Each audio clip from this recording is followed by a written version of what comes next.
Amigar das árbores, dende esta xanela verde, pídeche a tua solidaridade con noso mar. A todos e a todas gustanos o mar. Ir á praia, ollar unha posta de sol dende un cantil, desfrutar do voo das aves mariñas, pasear polas paisaxes ao son das ondas, gustándonos tanto como é posible que lle queiramos tan pouco. Estes días estamos ensoupados de imaxes e chamadas de atención polo que está acontecendo nas nosas costas, imaxes recorrentes e moi tristes que, cando menos, teñen que facernos recapacitar sobre o maltrato que dispensamos aos ecosistemas acuáticos.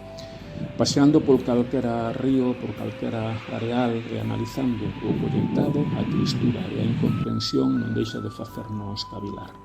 Cabichas, estachas, restos de redes, cordas, cordiñas, neumáticos, electrodomésticos, caixas, restos de xoguetes esnaquizados, todo tipo e tamaño de bolsas de caramelos, chicles, patacas fritidas, pipas, gominolas, antúcar de praia, paraugas, sandalias, caixiñas de tabaco, botellas e máis botellas, centos e centos de tapóns de todo tipo, de todas as cores, plásticos grandes, moi grandes, de cor amarela, verde, laranxa, transparentes, lixo e máis lixo, e miles, millóns de boliñas de granulado plástico, bráguas de mar.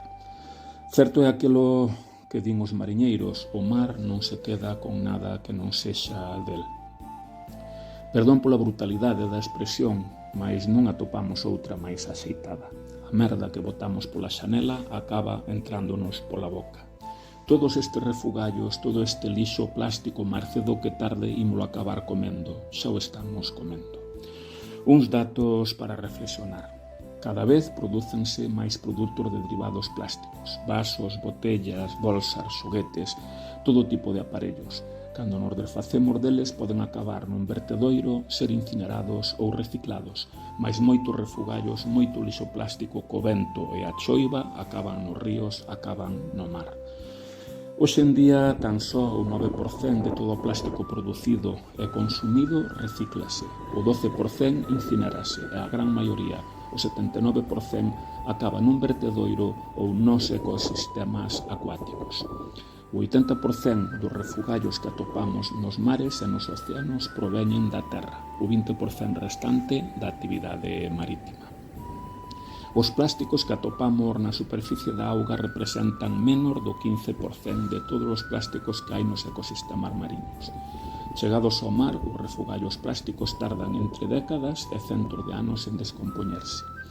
O tempo de degradación depende do tipo de plástico, dos componentes químicos co que se fixo e das condicións ambientais da exposición, luz solar, oxígeno, axentes mecánicos. No caso dos océanos, a radiación procedente da luz solar é o principal axente que degrada o plástico. A acción da ondada acelera este proceso e, como resultado, os fragmentos grandes van rachando en anacos máis pequenos, xerando microplásticos. Diz que hai unhas 700 especies mariñas afectadas por este tipo de contaminación. Cada ano, máis de 1 millón de aves e máis de 100.000 mamíferos mariños morren como consecuencia de comer ou quedar atrapados polos plásticos que chegan aos mares, que chegan aos océanos. Queréndolle tanto ao mar como din que lle queremos, como é posible tanto maltrato? Hai moitas razóns e Amigar das Árbores tamén se solidariza na defensa do noso mar. Vémonos o 21 de xaneiro ás 12 da mañán nas rúas de Compostela. Grazas pola túa solidaridade, pola túa axuda e deica logo.